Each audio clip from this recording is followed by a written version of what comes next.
ও দুনিয়ার মানুষ শোনো, আল্লাহর নাম স্মরণের মাঝে অন্তরের প্রশান্তি আছে, হৃদরোগের চিকিৎসা আছে। যখন কোনো কারণে মন খারাপ থাকবে তখন আল্লাহর নামের জিকির করা শুরু করে দেবেন, দেখবেন কিভাবে মনটা ভালো হয়ে যায়। রাতে যাদের ঘুম আসে না তাদেরকে আমি মাঝে মাঝে পরামর্শ দেই, আমার আপনজন প্রিয়জন যারা আছে, আমার পরিবারের লোকেরাও যদি কখনো বলে রাতে ঘুম আসছে না, এপোস ওপোস করছি, আমি তখন বলি দুটা কাজ করুন, ঘুম এসে যাবে। একটা হলো জিকির, আরেকটা হলো দুরুদ। আপনার ঘুম যদি না আসে, যেই কোনো টেনশন আপনাকে পেয়ে বসে, আপনি জিকির শুরু করে দেবেন, দুরুদ পড়তে শুরু করে দেবেন। পরীক্ষিত সত্য কথা শোনাচ্ছি, দেখবেন অন্তরের টেনশন দূর হয়ে গেছে। হৃদয়ের মালিক কে? আপনার কলবে কি আছে আপনার বউ জানে না, মাও জানে না, পাশের জন যে বসে আছে সেও জানে না। অন্তরের খবর জানেন কে? আল্লাহ। ইন্নাল্লাহ আলিমুম বিযাতিস সুদূর। যিনি অন্তরের মালিক তিনি বলতেছেন, জিকিরের মাঝে আল্লাহর স্মরণের মাঝে আল্লাহ অন্তরের প্রশান্তি রেখে দিয়েছে। এবার বলুন তো, যারা ঈমান আনবে, যারা নেক আমল করবে, তাদেরকে জান্নাত দেওয়ার ঘোষণা দিয়েছেন কে? আল্লাহ। আল্লাহ বলেছেন জান্নাতে যাওয়ার শর্ত দুটা। আবু নসর আশরাফি ভাই আপনাদেরকে 1 2 কইয়া মুখস্থ করাইয়া ছাড়ছে, ঠিক না? আমি কিন্তু সব শুনছি। ওয়াজ বাড়িতে নিতে হবে, রেখে গেলে হবে না। জান্নাত পাওয়ার জন্য 1 নাম্বার শর্ত বলেছেন ঈমান, দ্বিতীয় শর্ত বলেছেন নেক আমল। মনে আছে? এই ওয়াজ করতে গিয়ে আমার ভাই দীর্ঘক্ষণ যাবত আপনাদেরকে ঈমান নিয়ে কথা বলেছে। জান্নাতে যাওয়ার জন্য শুধু ঈমানদার হলে চলবে না, নেক আমল লাগবে? জান্নাতে যাওয়ার শর্ত শুধু ঈমান নাকি নেক আমলও আছে? এখন উনি একটা নিয়ে কথা বলেছেন, বাকি একটা নিয়ে আমি বলবো, আর দুইটার সমন্বয় ঘটবে, আমরা আল্লাহর জান্নাতের মেহমান হব ইনশাআল্লাহ। মানুষের ঈমান চলে যায় হঠাৎ করে। ভাইজান খেজুর গাছের ওই কলসির উদাহরণ দিয়েছে নাকি?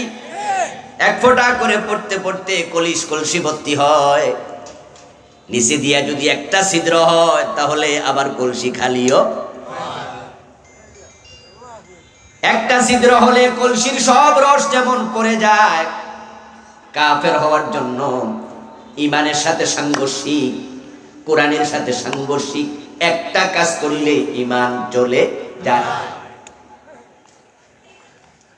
তো এই ঈমান নিয়ে যারা মরতে চান তারা 3টি কাজ কখনো করবেন না। যেহেতু ভাইজান ঈমান নিয়ে লম্বা আলোচনা করেছেন, আমি ঈমান প্রসঙ্গে লম্বা কথা বলবো না, প্রয়োজন নেই। জাস্ট উনার কথা আর কিছু জ্বালাই দিচ্ছি হালকা করে। আমার বন্ধু 3টা কাজ করলে ঈমান থাকে না। 1 নাম্বার কুফর, 2 নাম্বার শিরক, 3 নাম্বার নিফাক।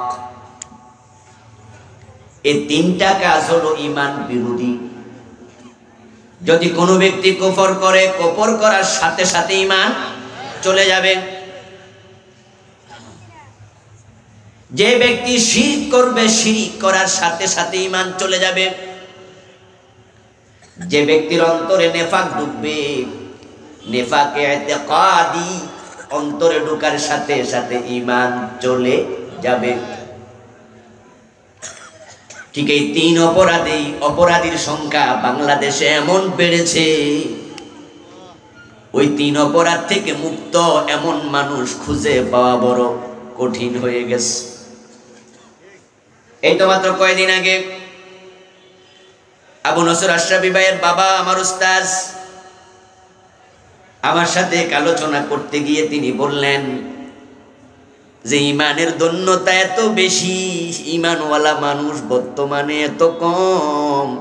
হুজুর বলতেছেন, হুজুরের কথাটা শোনাচ্ছি, যে 1000 লোক যদি মারা যায় ঈমান নিয়ে একজন মরে কিনা তাই সন্দেহ দেখা দিয়েছে। এই কয়দিন আগে হুজুর আমাকে বললেন, قال النبي صلى الله عليه وسلم تكون بين الساعة فتن كقطع الليل المظلم يصبح فيها الرجل مؤمنا فيمسي كافرا يمسي مؤمنا فيصبح كافرا ويبيع أقوام دينهم بعرض من الدنيا। এই যে ঈমানদার কমে যাবে এটা নবী মুহাম্মদ সাল্লাল্লাহু আলাইহি ওয়াসাল্লাম 1400 বছর আগে ভবিষ্যৎবাণী করেছেন। তিনি বলেছেন কিয়ামত যখন আগে আসবে, কিয়ামতের পূর্বে সূর্য ডুবে গেলে যেমন অন্ধকার চারদিক থেকে ধেয়ে আসে, কিয়ামতের আগে ফিতনা চারদিক থেকে বের হবে। ওই ফিতনার যোগে মানুষগুলো সকাল বেলায় মুমিন থাকবে, সন্ধ্যা বেলায় কাফের হয়ে যাবে। ওই ফিতনার যোগে মানুষ সন্ধ্যা বেলায় মুমিন থাকবে, সকাল বেলায় কাফের হয়ে যাবে। ওয়ায়াবিউ আকওয়ামুন দীনাহুম বিআরদিন মিনাদ দুনিয়া। মানুষের কাছে দিনের চেয়ে দুনিয়ার মূল্য বেড়ে যাবে, তাই মানুষগুলো ক্ষমতার জন্য, টাকার জন্য তাদের দিন তারা বিক্রি করে দেবে। কিছুক্ষণ আগে নসর ভাই বলেছেন, জান্নাতের পথে যদি কেউ বাধা হয়ে দাঁড়ায় তখন তাকে বাদ দিতে হবে, জান্নাতকে নিতে হবে, ঠিক না? ফির যদি বাধা হয়, ফির বাদ, ঠিক না? দল যদি বাধা হয়, দল বাদ। আপনারা চিৎকার দিয়ে বলেছেন না, আমরা শুনেছি। এটাই হলো বাস্তবতা। জান্নাতে যেতে হলে ঈমানকে সবচেয়ে বেশি প্রাধান্য দিতে হবে, এটাই হলো বাস্তবতা। কিন্তু মানুষগুলো তারা দিনকে প্রাধান্য দেবে না, দুনিয়াকে দেবে। তাই পীর সাহেব হুজুর যদি কোনো ভুল কথা বলে দেয় তখন মুরিদরা যারা এলেম কালাম আছে তারা বুঝে ফির ভুল কইছে। কিন্তু আমরা যখন বলি আপনার পীর সাহেবের এই কথাটা ভুল, তখন তারা মনে মনে বলে যদি উনার সাথে আমি একমত হয়ে যাই তাহলে আমার পীরের সম্মান কমে যাবে। জানার পরেও পীরের পক্ষ নিয়া ইনায়া বিনায়া কথা বলে এমন মুরিদ আছে না নাই? হক গ্রহণ করে না, হকের উপরে পীরালিকে প্রাধান্য দেয়। কোরআন হাতে নিয়ে সূরা নূর বের করবেন, সূরা আযাব বের করবেন, বন্ড পীরের মুরিদের কাছে যাবেন, যাওয়ার পরে বলবেন দেখো তোমার পীর মহিলা মুরিদ করে, প্রকাশ্যে বোরকা ছাড়া মহিলা তোমার পীরের কাছে হাজির হয়, উনি তাকে মুরিদ করে দেয়। তোমার পীর পর্দা করে না, সূরা নূরে আছে পর্দা ফরজ, সূরা আযাবে আছে পর্দা ফরজ। পর্দার আয়াত শুনাইয়া দেন, পর্দার হাদিস শুনাইয়া দেন। ওই বন্ড পীরের মুরিদ তখন বলবে হ্যাঁ ভাই পর্দা ফরজ, এটা তোমার আর আমার জন্য। আমাদের পীরের চোখ আর তোমার চোখ এক চোখ না।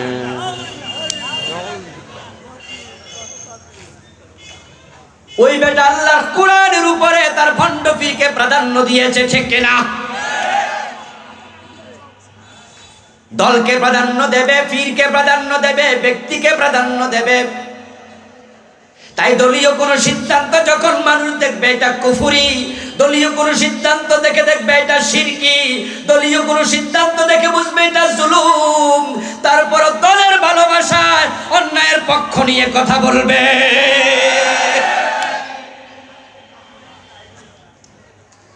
দুনিয়ার স্বার্থের কারণে তারা দিন বিক্রি করবে। ওই হাদিস বাস্তবায়ন হয়ে গেছে বাংলাদেশে। আমরা অনেক বড় বড় আলেমকেও দেখেছি শুধু দুনিয়ার কিছু টু পাইসের জন্য, সুযোগ সুবিধার জন্য শাহবাগের মোড়ে নাস্তিকদের সাথে হাত মিলাইছে।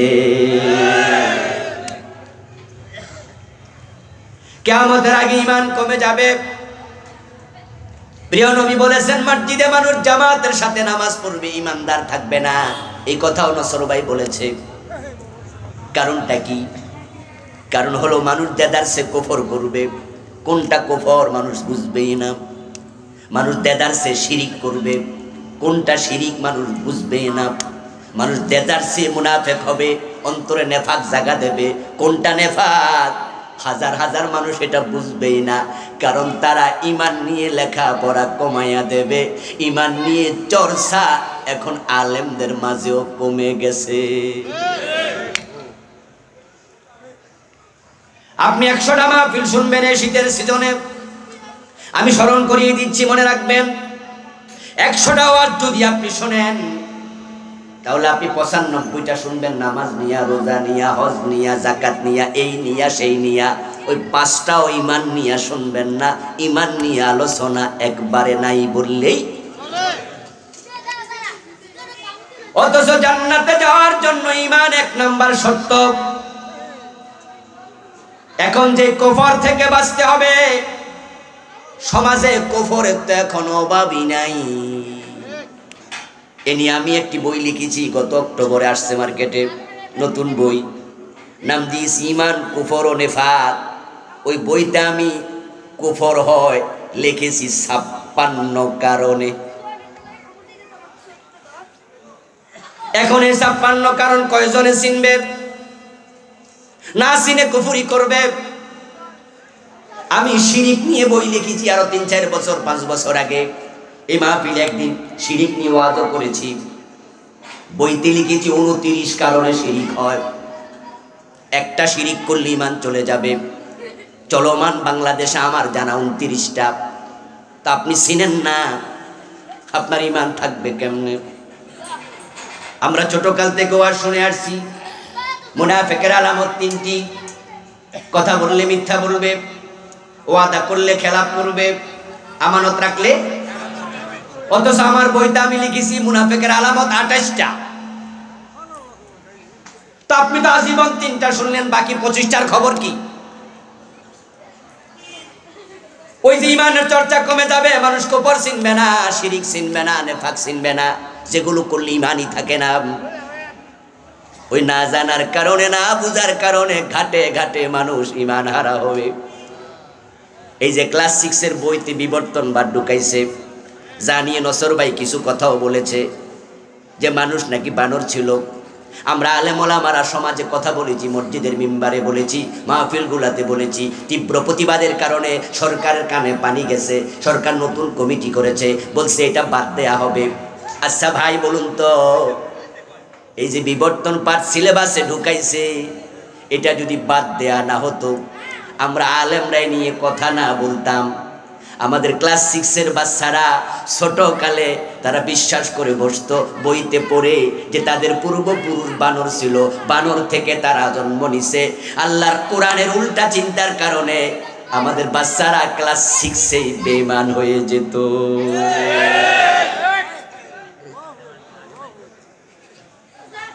শুধু একটা কারণে বেঈমান হতো, বিবর্তনবাদে বিশ্বাস করেছে। ও বন্ধু, আপনি কুফরি চিনেন না, আপনি মুনাফিক চিনেন না, আপনি শিরিক চিনেন না। এবার আপনাদের কাছ থেকে একটু কথা শুনি, তারপর আমি আমার মূল আলোচনায় ঢুকে যাব। না বুঝে বিষ খাইলে ঝামেলা আছে না নাই? এখন না বুঝে শিরিক করলে বুঝি ঈমান যাবে না? কুফর করলে ঈমান যাবে না? নেফাক করলে ঈমান যাবে না? এই জন্য সরবায়ের আলোচনার আমি শেষ দিকে একটু যোগ করে দিলাম কিছু কথা। ঈমান নিয়ে না মরলে জান্নাত কিন্তু কপালে নাই। সাবধান মুসলমান। ইব্রাহিমের মতো বড় নবীর বাবা আজর জাহান্নামী হবে, কারণ সে শিরিককারী। নূহ আলাইহিস সালামের মতো এত বড় নবী, উনার ছেলে কেনান জাহান্নামী হবে, কারণ সে কুফরিকারী, কুফর করেছে। রাসূলের হাতে কালেমা পড়ে আব্দুল্লাহ ইবনে উবাই জাহান্নামে সবার নিচে থাকবে, কারণ সে মুনাফিক হয়েছে। ঠিক কি না?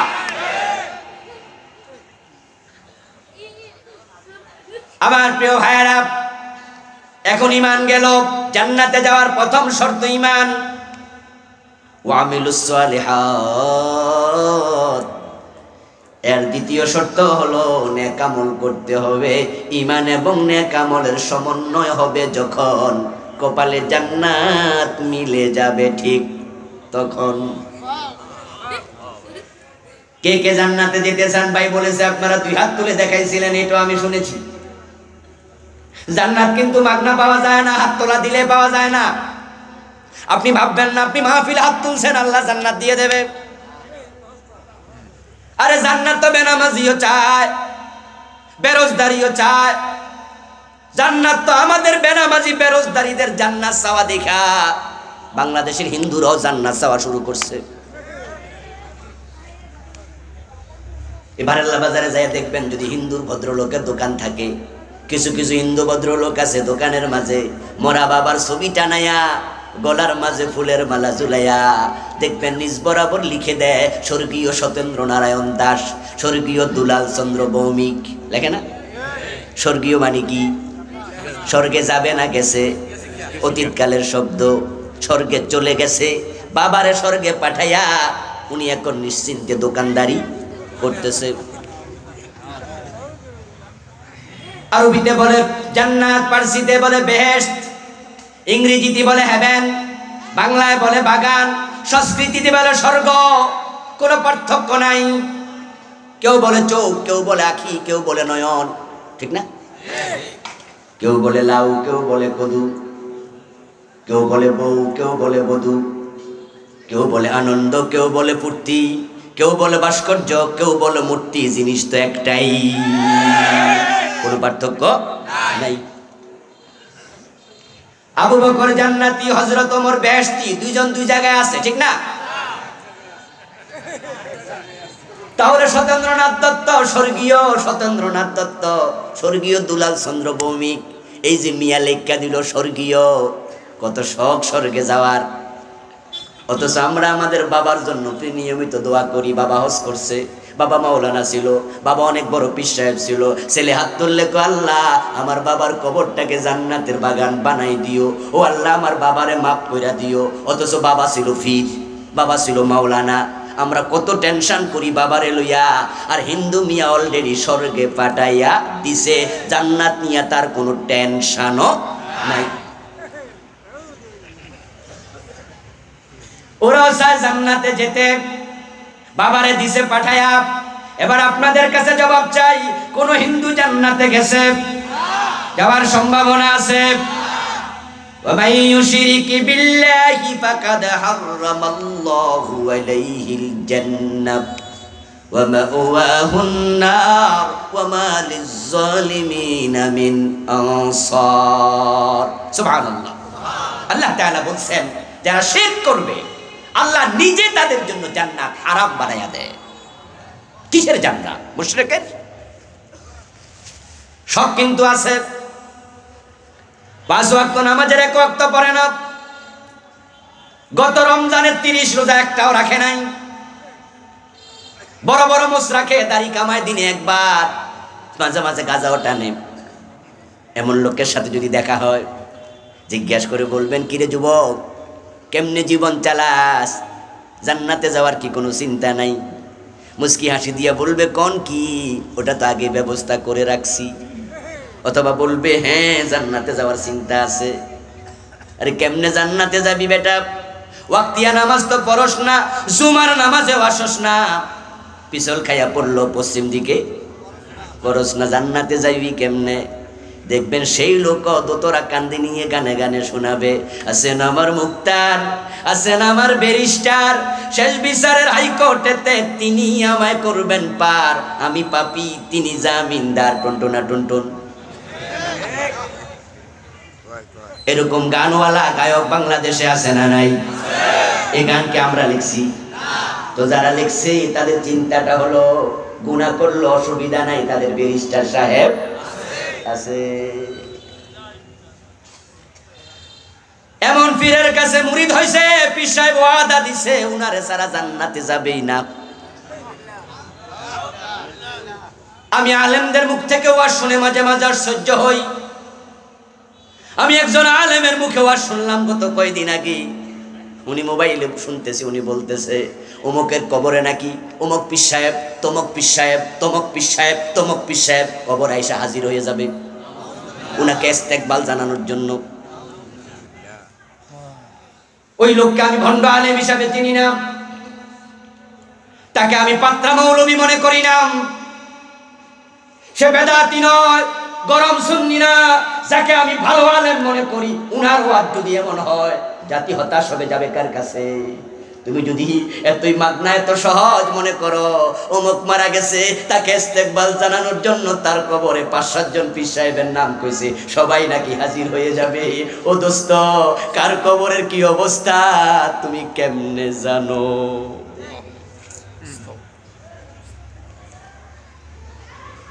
রাসূলুল্লাহ সাল্লাল্লাহু আলাইহি ওয়াসাল্লাম মদিনার এক কবরস্থান দিয়ে যাচ্ছিলেন।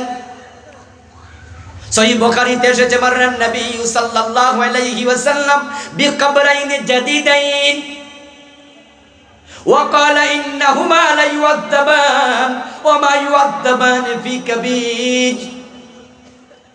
দুই কবরের মাঝে আযাব চলতেছে। রাসূল কবরের পাশে দাঁড়ায়া বললেন, এই দুইটা কবরের অধিবাসীর উপর আযাব চলতেছে, তবে তারা কাফের মুশরিক নয়।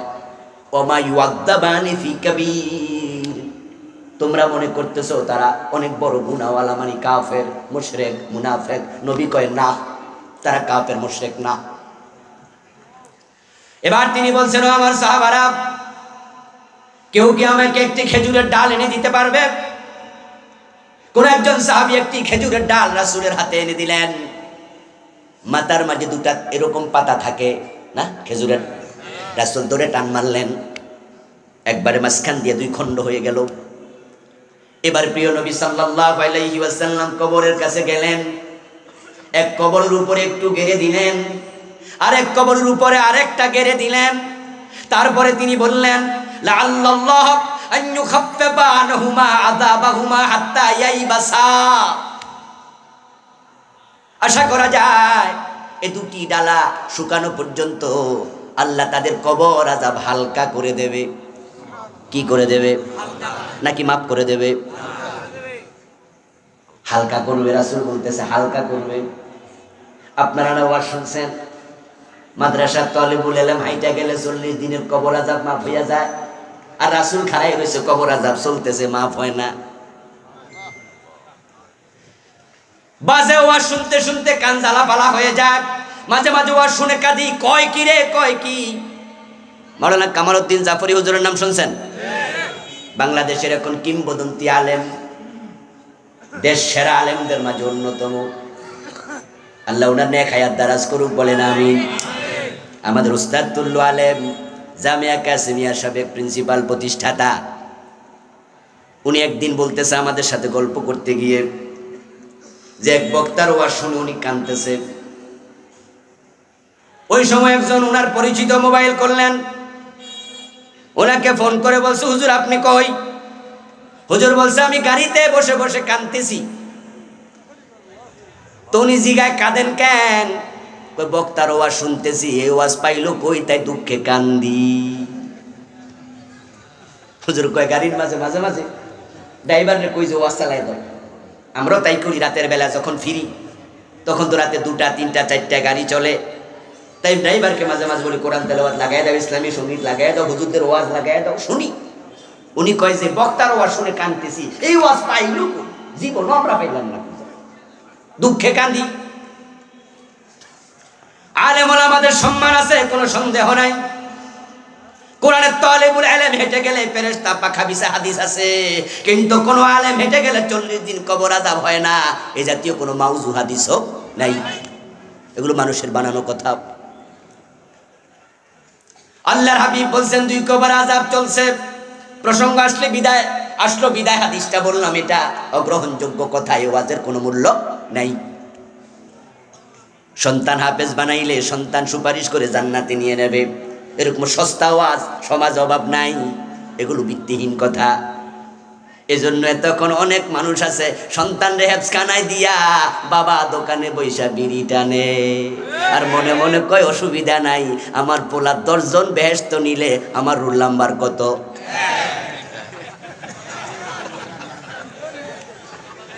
সন্তান হেফজখানা দিয়া বাবা নামাজ পড়ে না, এমন আর মন আছে না নাই? হাফেজ সাহেবের বাবা পাগড়ি নেয়ার জন্য হাফেজ আইছে, সাথে বাপ আইছে, তাকায়া মুসলমান না হিন্দু চিনতে পারতেছি না। আর উনি মনে মনে ভাবছে আমার ছেলে আমার জান্নাতের সাথে করে নিয়ে যাবে, জান্নাত বুঝি এত সস্তা মিলে। ওই 2 ব্যক্তির কবরে রাসূলুল্লাহ সাল্লাল্লাহু আলাইহি সাল্লাম আযাব চলতেছে, বললেন এবার আপনাদের কাছে জানতে চাই, কবর দুইটা পুরান না নতুন? লোকগুলো কাফের মুশরিক নাকি? যদি তারা কাফের মুশরিক না হয়, নতুন কবর হয়, তাহলে নিঃসন্দেহে সন্দেহের কোনো কারণ নাই, তারা দুইজনই সাহাবী ছিল। রাসূলের যুগের কবর নতুন কবর, আর রাসূলের যুগে রাসূলকে যারা দেখেছে, ঈমান নিয়ে মরেছে, তাদেরকে সাহাবী বলে। এবার প্রিয় নবী বলছে, শোনো কেন আযাব চলে। আম্মা আহাদুহুমা ইয়ামশি বিন নামিমা ওয়া আম্মাল আখার লা ইস্তাতিরু আম বাউলি। কেন আযাব চলে শোনো। এই মিয়ার দিকে বলে, এই কবরওয়ালার একটা অপরাধ ছিল, ওটা ছিল বেটা ছগলখড়ি করত, নামাজ পড়তো, রোজা রাখতো, সব ঠিক আছে, কিন্তু একজনের কথা আরেকজনের কাছে লাগাইয়া ঝগড়া বাঁধাইয়া দিত। এমন লোক বাংলাদেশে নাই, বারেল্লা ইউনিয়নে নাই, আজকের মাহফিলে মোড়েও নাই, বরং পেছ লাগাই দিয়া ঝগড়া লাগাইয়া মুস্কি মুস্কি হাসে, লাগাই দিছি। মহিলাদের মাঝে এই গুণটা একটু বেশি। গুণ না দোষ? দোষ কইলে আবার রাগ করবো, তাই গুণ কইলে আমার। সাবধান মুসলমান, ওই সাহাবীর কবরে এই অবস্থার কারণে, এই গুনার কারণে আযাব চলতেছে। আরেকজনের দিকে তাকাইয়া বলেন, ওই সাহাবী, উনার অপরাধ হলো উনি প্রস্রাব কইরা পানি নিত না, টিস্যু নিত না, ঢিলা কুলুপ করতো না, প্রস্রাব করে লারা মারা দিয়া খাড়াইয়া যায়। এমন লোক এখনো আছে না? নাই। কুত্তার মতো আর কুত্তা এরকম ঠ্যাং তোলা দিয়া প্রস্রাব করে, প্রস্রাব শেষ সাথে ঠ্যাং নামাইয়া দৌড় মারছে, ঠিক না? কিছু লোক আছে প্রস্রাব কইরা দেখবেন শেষ প্রস্রাব খারাই গেছে, ঢিলা নাই, কুলুপ নাই, পানির ব্যবহার। এই জাতীয় লোকের মাঝে মাঝে নামাজের জন্য ডাকলে তখন বোঝা যায় বেটা যে কামের কাজী। হুজুর নামাজ তো পড়তাম, তবে লুঙ্গিটা। আল্লাহর হাবিব বলে, এই সাহাবীর এই দোষটা ছিল, এই দোষের কারণে তার কবর আযাব চলছে। আপনি এবার বুঝুন প্রিয় ভাই, যদি সাহাবীর কবরে আযাব হতে পারে, আর আপনি যে ওয়াজ করলেন অমুকে রিসিভ করার জন্য অমুক পীর তমুক পীর তমুক পীর দৌড় মারবে, আখিরাতের জীবন বুঝি এত হালকা? সাবধান মুসলমান, জান্নাতে যাওয়ার জন্য শর্ত দুটির সমন্বয়, ঈমান ঈমান ঈমান, এটা বাঁচাবেন। তারপরে এবার নেকামল। নেকামল আমরা যা করি, এই নেকামল গুলো যদি কবুল না হয়, উপায় নেই। দুটি অপরাধের কারণে নেকামল কবুল বন্ধ হয়ে যায়। তিনটি অপরাধে ঈমান যায়, যে তিনটা বলে ফেলেছি এগুলো করবেন না। আমার লেখা বইগুলো প্রয়োজনে সংগ্রহ করবেন, মৌলিক বই, ঘরে ঘরে থাকা উচিত, প্রতি মাসে 2 মাসে একবার পড়া উচিত। 2টি কাজ করলে আমল কবুল বন্ধ, আমল চলমান কবুল বন্ধ। এই যে আমরা বারাল্লা মাদ্রাসার সামনে বসে আছি, আমার বন্ধু 21শে ফেব্রুয়ারি গেল, 21শে ফেব্রুয়ারি আসতেছে, ওদিন মাদ্রাসা বন্ধ, সরকারি সব অফিস আদালত বন্ধ, কিন্তু সরকারের এক্সট্রা একটা সার্কুলার আছে, প্রতিটা শিক্ষা প্রতিষ্ঠানে 21শে ফেব্রুয়ারি ভাষা দিবস উদযাপন করা লাগবে। অবস্থাটা যদি এমন হতো, ঠিক 21শে ফেব্রুয়ারি আসছে, টিউ সাহেব এসে দেখে ভারেল্লা মাদ্রাসাতে কোনো লোকজন নাই, প্রিন্সিপাল, ভাইস প্রিন্সিপাল, টিচার, ছাত্র কেউ নাই। সকাল 11টা বাজে। প্রিন্সিপাল সাহেব করে নিশ্চয়ই ফোন দেবেন, বলবো হুজুর আজকে না 21শে ফেব্রুয়ারি। হুজুর যদি কহে মাদ্রাসা তো বন্ধ, কি বলেন? সরকারের সার্কুলার পান নাই, ভাষা দিবস উদযাপন করেন নাই। উনি যদি কয় পাইছি সার্কুলার কিন্তু মানি নাই, বলুন তো অ্যাকশনে যাওয়ার সম্ভাবনা আছে না নাই? উনি বলবে ঠিক আছে, বিল কেমনে ওঠে? বিলে আমি সিগনেচার করবো না, যদি টিউনু সভাপতি হয়, অথবা যদি সভাপতি সাহেবরে বলে দেয় আপনি সিগনেচার করবেন না, বেতন 3 মাসের জন্য বন্ধ করে দিলাম। আপনাদের কাছে জানতে চাই, 3 মাস কি মাদ্রাসা বন্ধ থাকবে? মনে থাকবে? হুজুর কিন্তু পরের দিন এসে ক্লাস করবে, বরং কলিজা আরো কাঁপবো। আগে করতো 6 ক্লাস, আজকে করবো 7টা। এমনি তো লাল সিটি খাইছি। ক্লাস 3 মাস চলমান, কিন্তু বেতন বন্ধ। অপরাধ হয়ে গেছে। 21শে ফেব্রুয়ারি উদযাপন হয় নাই। আপনার আমার জীবনে 2টা অপরাধ আছে, সেই 2টা অপরাধ করলে আল্লাহ তাআলা আমল কবুল বন্ধ করে দেয়। আপনার নামাজ চলমান, আপনার রোজা চলমান, আপনার জিকির আজকার চলছে, কবুল হওয়া বন্ধ হয়ে গেছে। মিছিল দিবেন না, থাকবেন, থামুন প্লিজ। আমার বন্ধু, এই যে আপনার আমল কবুল বন্ধ, আল্লাহ না করুক যদি এই অবস্থা আজরাইল এসে যায়, আপনার মরণ হয়, এই মরণটা মোটেও ভালো মরণ নয়। যেই 2টা অপরাধ করলে আমল কবুল বন্ধ হয়ে যায়, ওই 2টা অপরাধ জানা দরকার আছে না নাই? আমাদের আমল তেমনি কম, আবার কবুল যদি না হয় আমও নাই, সালাও নাই। আমাদের আমলের অবস্থা তো বড় খারাপ। আমি নিজে একজন খতিব, নামাজ মাঝে মাঝে পড়াই, জুমা পড়াই। এমনও দেখেছি আমার জুমার নামাজের পরে মুসল্লি সমালোচনা করছে, সমালোচনা করতেছে হুজুরকে নিয়ে। মুয়াজ্জিন শুনছে, আমার কাছে এসে বলছে, হুজুর অমুক আপনার বিরুদ্ধে সমালোচনা করছে মসজিদের বারান্দায়। তা আমি কই, মানুষ কত কথা কইব, কইতে দেন। কই না হুজুর, কি কইছে একটু শুনেন, বলেন। উনি কয় আপনি নাকি সেজদায় বেশিক্ষণ থাকেন। আমি কই, হায় রে, দোষ আর খুঁজে পাইল না, এটাও বুঝি দোষ। অথচ আমি নিজ জ্ঞানে 3 বারের বেশি সেজদায় ফরজ নামাজে তাসবিহ পড়ি না। রাসূলুল্লাহ সাল্লাল্লাহু আলাইহি সাল্লাম বলেছেন, তোমরা যারা ইমাম হবে মুসল্লির রিয়ায়াত করবে, মুসল্লির প্রতি খেয়াল রাখবে। তোমার পিছনে অসুস্থ লোক থাকতে, তুমি সুস্থ আছো, তুমি সেজদায় যায়া সুবহান রাব্বিয়াল আলা 9 বার পড়লা, যে বেটার চোখে অসুখ, ওই বেটার তো চোখের ব্যথা অস্থির হয়ে যাবে। তুমি একবারে সূরা বাকারা পড়া শুরু করে দিলা, তোমার পিছনে যে বেটা গাড়ি দাঁড়ায় করায় রাখছে, বেটা যাবে অনেক দূরে, বেটার মন তো নামাজে থাকবে না। তাই তুমি যখন ইমাম হইবা মুসল্লির প্রতি অবশ্যই খেয়াল রাখতেই হবে। এই জন্য আমি সুবহান রাব্বিয়াল আলা 3 বারের বেশি কখনো ইমাম হয়ে পড়ি না। ব্যক্তিগত নামাজ আলহামদুলিল্লাহ পড়েছি, পড়ি। সিজদা যত লম্বা নামাজ তত সুন্দর, কেরাত যত লম্বা নামাজ তত সুন্দর। আলহামদুলিল্লাহ 99 বার সুবহান রাব্বিয়াল আলা পড়েছি, এমন সিজদাও দিয়েছি, আলহামদুলিল্লাহ। ব্যক্তিগত নামাজে নামাজ সুন্দর হবে। প্রিয় নবী নামাজ পড়তেন, সহিহ বুখারীতে এসেছে, তারিমাত কাদামাহু, আল্লাহর হাবিবের 2 পা পানি এসে ফুলে যেত।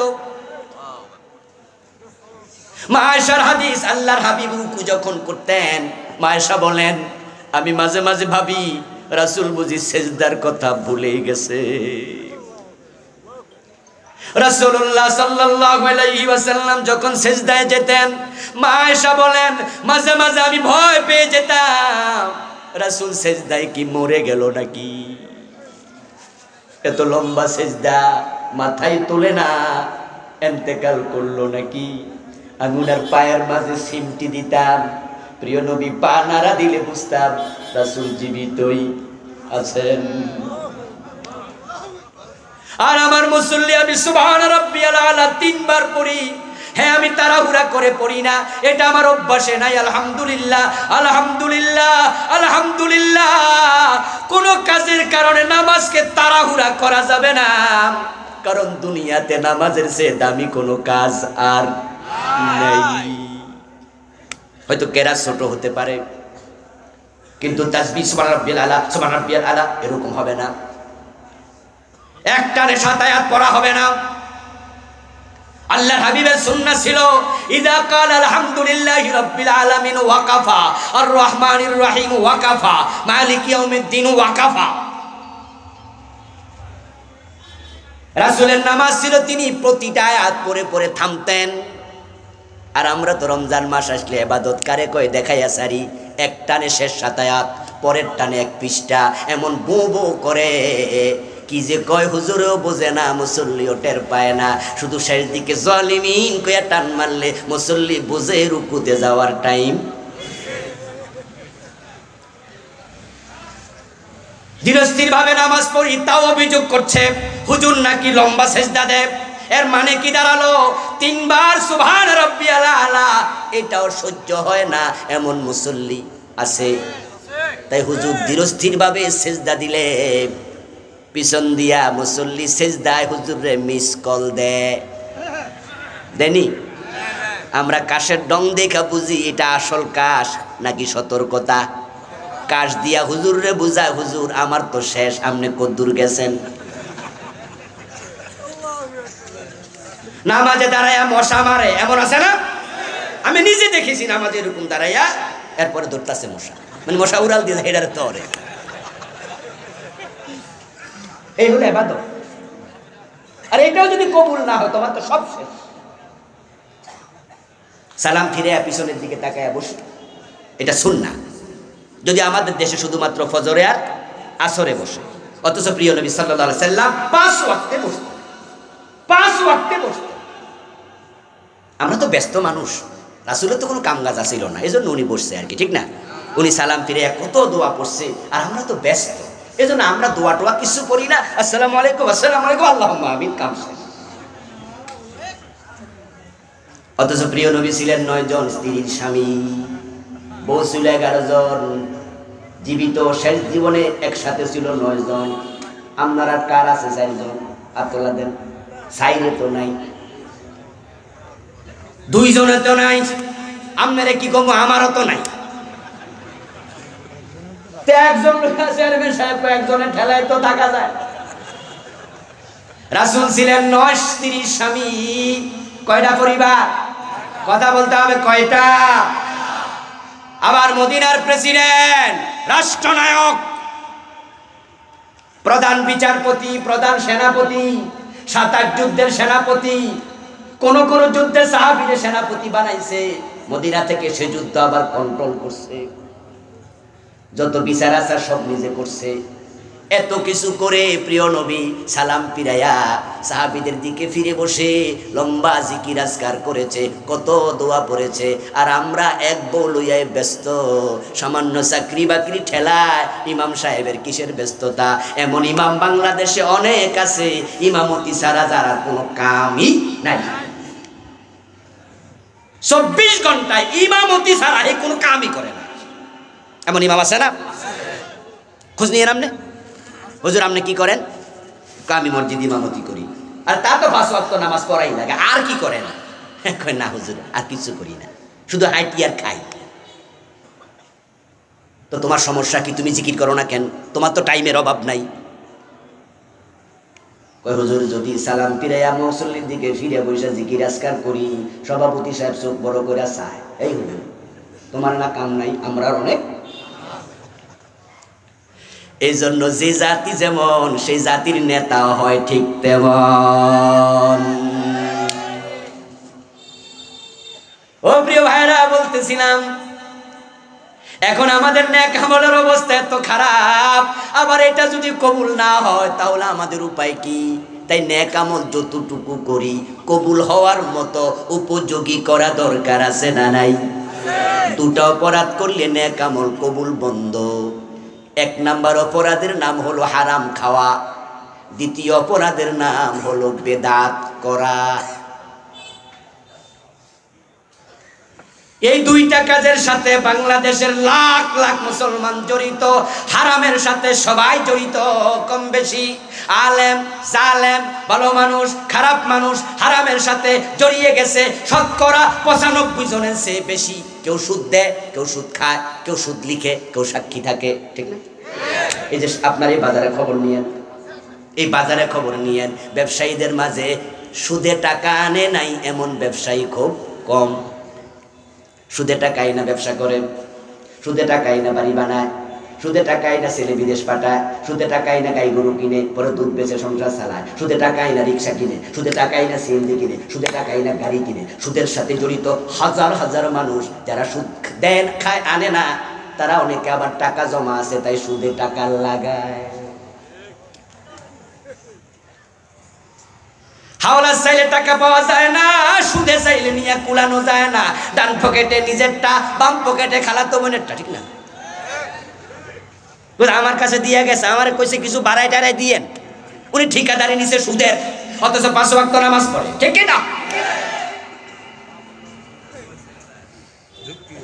قال النبي صلى الله عليه وسلم من اشترى ثوبا ب10 دراهم فيه درهم حرام لم يقبل الله له صلاته ما دام عليه। প্রিয় নবী বলতেছেন 10 দিরহাম দিয়ে এক ব্যক্তি একটা কাপড় কিনেছে, 9 দিরহাম হালাল, 1 দিরহাম হারাম। ওই 1 দিরহামের কারণে ওই কাপড় পরে যতই নামাজ পড়ুক আর 1 রাকাতও কবুল হবে না, কবুল হওয়া বন্ধ। হারাম খাইছো, হারামের সাথে মিশেছ, আমল আর কবুল হবে না।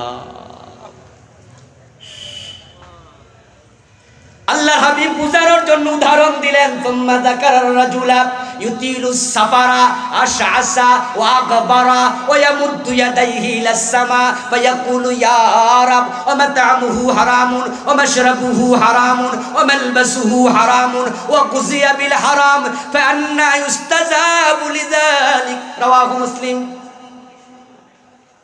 জাতিকে বুঝানোর জন্য প্রিয় নবী বলছেন, শোনো উম্মত, এক ব্যক্তি দোয়া কবুল হবে এই আশায় হজে গেছে, হজে যাই আল্লাহর কাছে অনেক কিছু চাই আনমু। আমি এমনও দেখেছি আল্লাহর ঘরের পাশে দাঁড়ায়া লিস্টি কইরা, হাতে লিস্টি নিয়া তারপর একটা একটা দোয়া করতেছে, এইভাবে বাম হাতে লিস্টি ধরছে, তারপরে ডাইন হাত দিয়া দোয়া করতেছে। আমার মাঝে মজাও লাগছে, আমি আবেগ আপ্লুত হয়েছি। হায়রে, লোকটা বুঝেছে আমি আল্লাহর বাড়িতে আসছি, কোনো দোয়া যেন বাদ না পড়ে। আরে এর সে কবুল হওয়ার জায়গার কই আছে? আমি তো আল্লাহর বাড়িতে আইছি, এটা তো আল্লাহর ঘর। ও প্রিয় ভাই, হ্যাঁ হ্যাঁ, এটা কবুলের জায়গা, কবুলের জায়গা। আমার একজন ঘনিষ্ঠ জন বন্ধু বিয়ে করেছে, প্রায় 13-14 বছর, বাচ্চা হয় না। অন্য মাদ্রাসায় ছিল মুহাদ্দিস, আমার এখানে আসছে, এখন নতুন করে আমার কলিগ হয়েছে।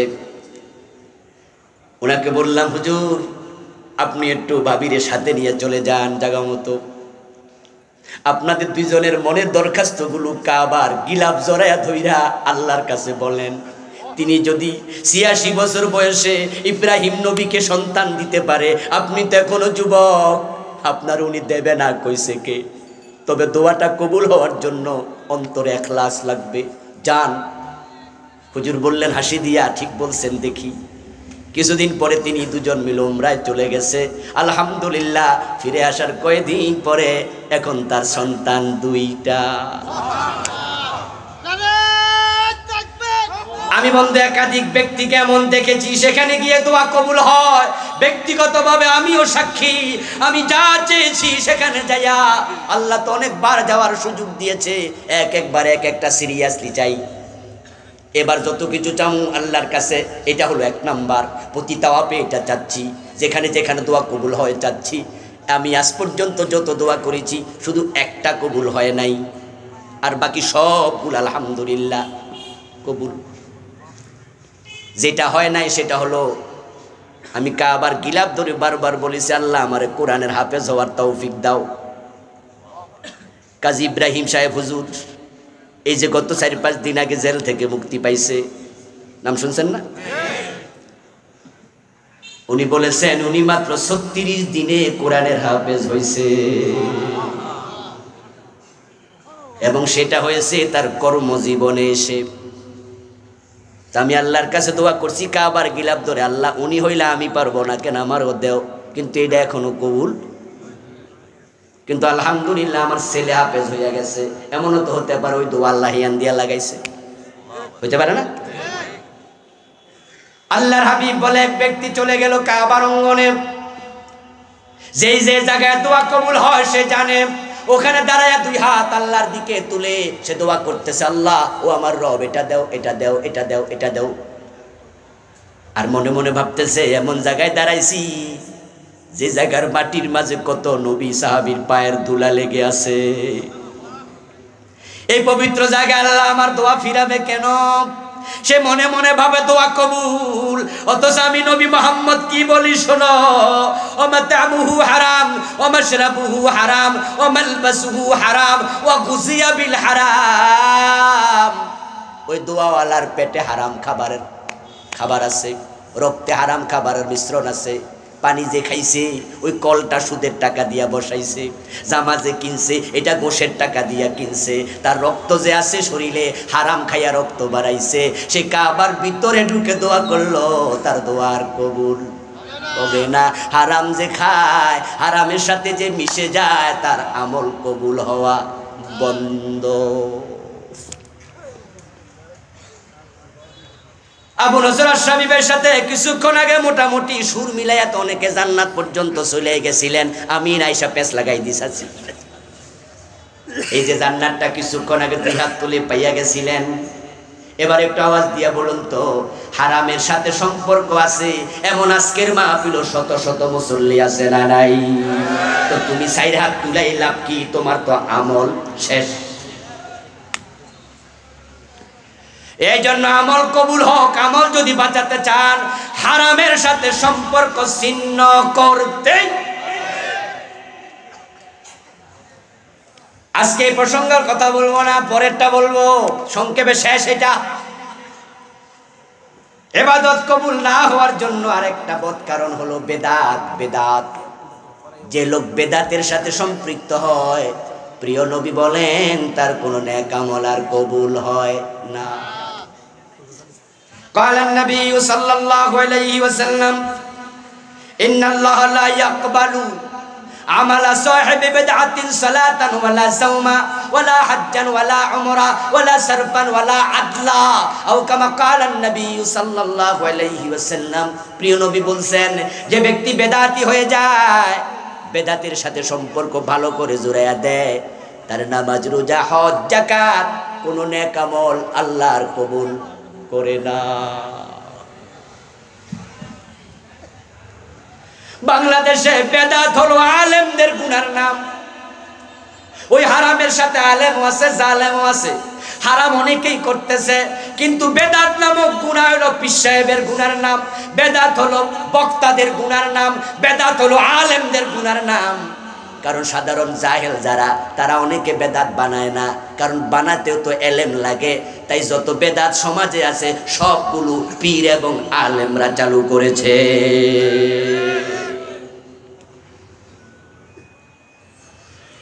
বেদাত হলো আলেমদের গুনার নাম, পীর সাহেবদের গুনার নাম। ওটা জালেমরা জাহেলরা বুঝে না, ওরা এটা করেও না। আপনি আজান দেবেন, রাসূলুল্লাহর আজান শুরু হয়েছে আল্লাহু আকবারের মাধ্যমে। এখন আপনি আজান দিচ্ছেন দুরূদ শরীফ দিয়া। আজানের আগে আসসালাতু ওয়াসসালামু আলাইকা ইয়া রাসূলুল্লাহ, আসসালাতু ওয়াসসালামু আলাইকা ইয়া নবিয়াল্লাহ, এই জাতীয় দুরূদ পড়ে আজান শুরু করে এমন মসজিদ বাংলাদেশে আছে না নাই? এটা চালু করছে কে? খোঁজ নিয়ে দেখো, তার গোড়ায় কোনো না কোনো হুজুর অথবা পীর সাহেব আছে। পাকিস্তান থেকে পীর এসেছে, বাংলাদেশে আজানের আগে দুরূদ সে চালু করছে। এর আগে বাংলাদেশে আজানের আগে দুরূদ ছিল না। এখন চট্টগ্রামে গেলে, যখন চট্টগ্রামে যাই মাহফিল টাফিল করতে, তখন চট্টগ্রামের প্রায় মসজিদে দেখি আজানের আগে দুরূদ। এখন আপনাদের এলাকাও থাকতে পারে, না থাকলে দেখবেন কয়দিন পরে শুরু হয়েছে। জিজ্ঞাসা করি, আজানের আগে দুরূদ পাইলা কই? হাদিসে তো নাই। রাসূলের মুয়াজ্জিন ছিল দুইজন, একজন হযরত বেলাল রাদিয়াল্লাহু তাআলা আনহু, আর একজন হযরত আবু মাহজুরা রাদিয়াল্লাহু তাআলা আনহু। বিশ্বনবী দুজনকে আজান শিখাইছে। আজান শুরু হবে আল্লাহু আকবার বলে, তোমরা দুরূদ পাইলা কই? কো হুজুর হাদিসে নাই, তবে মজা লাগে, কারণ দুরূদ তো ভালো জিনিস। দুরূদ পড়লে প্রতি দুরুদে 10 নেকি, 10টা গুনাহ মাপ, 10টা মর্তবা বেড়ে যায়। এজন্য হুজুর দুরূদ পড়তেছি। তখন আমি বলি, তাহলে মাগরিবের নামাজের ফরজ যখন 2 রাকাত শেষ, আত্তাহিয়াতু পড়ার পরে এখন থেকে তখনও দুরূদ চালায়া দাও। কয় না হুজুর, হানাফি মাযহাবে আছে ফরজ নামাজ 4 বা 3 রাকাত বিশিষ্ট হলে 2 রাকাত পরে যদি কেউ আত্তাহিয়াতু আবদুহু ওয়া রাসূলুহু পড়ার পরে না খাড়াইয়া দুরূদ শরীফ পড়ে তাকে সাউ সিজদা দিতে হবে। তাই নাকি? কয়জি হানাফি মাযহাবের ফতোয়া 2 বা 3 বা 4 রাকাত বিশিষ্ট নামাজের 2 রাকাতের পরে আবদুহু ওয়া রাসূলুহু বলে দাঁড়ায়া যাও, দুরূদ পড়িও না, পড়লে সাউ সিজদা দাও। আচ্ছা, আপনাদের কাছে জানতে চাই, বলুন তো সাউ সিজদা মানুষ শকে দেয় না জরিমানা হিসাবে দেয়? সাউ সিজদা দেয়া নফল না ওয়াজিব? না দিলে গুনাহ হওয়ার সম্ভাবনা আছে না নাই? তো বেটা অপরাধ করছে কি? দুরূদ শরীফ না পড়ছে, জরিমানাটা দিব কেন? তখন এবার জবাব দেয়, না হুজুর, এখানে তো রাসূল দুরূদ শিখায় নাই, এজন্য দুরূদ এখানে পড়লে জরিমানা দেয়া লাগে। আমি তখন বলি, তোমার মাসলায় তুমি বলো, তাহলে আজানের আগে রাসূল তো দুরূদ শিখায় নাই, চালু করছো কেন?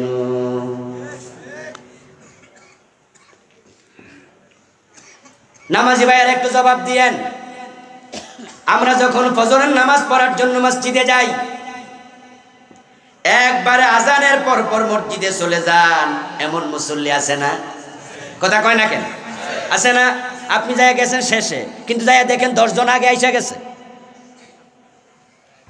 আজানের পরে জামাত পর্যন্ত সময় আছে মোটামুটি 30 মিনিট 20 মিনিট আছে। এই যে লম্বা সময় আপনারা পাইলেন, ফজরের সুন্নাত পড়েন কয় রাকাত? জোরে বলেন। আচ্ছা, 2 রাকাত পড়ার পর আরো 15 মিনিট আছে, আরো কিছু পড়া যায় না? পড়েন কয়জনে?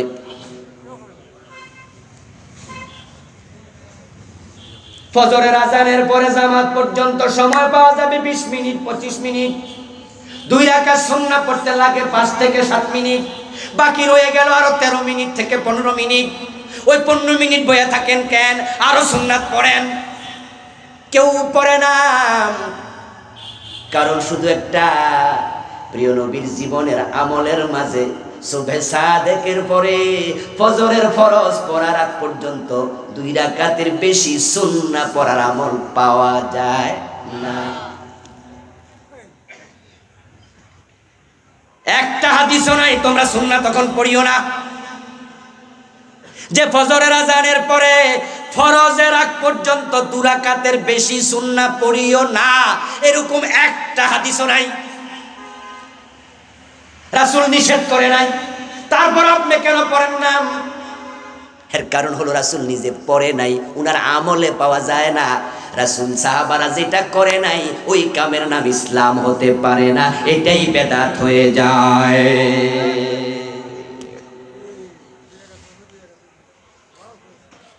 قال النبي صلى الله عليه وسلم من حدث حدثا أو أوى محدثا فعليه لعنة الله والملائكة والناس أجمعين।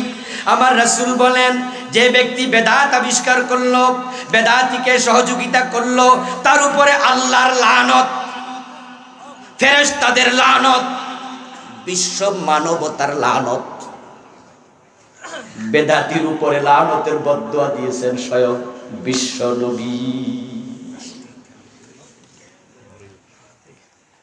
কেন? কারণ কি একটু পরে বলছি, আর 2-1টা হাদিস শুনুন। আপনার আমল কবুল বন্ধ হবে বেদাতি হলে। কেন? قال النبي صلى الله عليه وسلم هل الشفاعة إلا صاحب بدعة। কি জঘন্য কথা, কি মারাত্মক কথা। রাসূল বলেন, আমার সব উম্মতের জন্য আমার সুপারিশ বৈধ, আমার সুপারিশ অনুমোদিত। আল্লাহ আমার অনুমতি দিয়া রাখছে, আপনার উম্মতকে আপনি শাফাআত করিয়েন, তবে যে বেদাতি তার জন্য সুপারিশের অনুমতি নাই।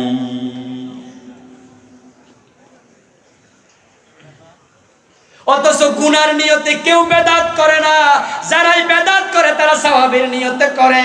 বেদাতে সাইয়্যা গুলোকে তারা বেদাতে হাসানা বানায়া দেয়। ওই বেদাতে হাসানা নাম দিয়া সব বেদাতকে জায়েজ বানায়া ছেড়ে দিচ্ছে। আমার এক মুসল্লি, অনেক বড় পয়সাওয়ালা মানুষ, একটা হাসপাতালের মালিক, একাই নিজে। উনি আমারে বলল, হুজুর আপনার ওয়াজ শোনার পরে জুমায় এখন মনে হচ্ছে আল্লাহ আমারে বাঁচাইয়া আনছে। আমি কই কি হইছে? কই হুজুর আমি কিন্তু মাইজ ভান্ডার গেছি, দরা কিন্তু খাইয়া গেছিলাম। আমি বলি তাই নাকি? কহে আরো কয়েক বছর আগে মাইজ ভান্ডার যাইয়া ফজরের নামাজ পড়ার জন্য উঠলাম।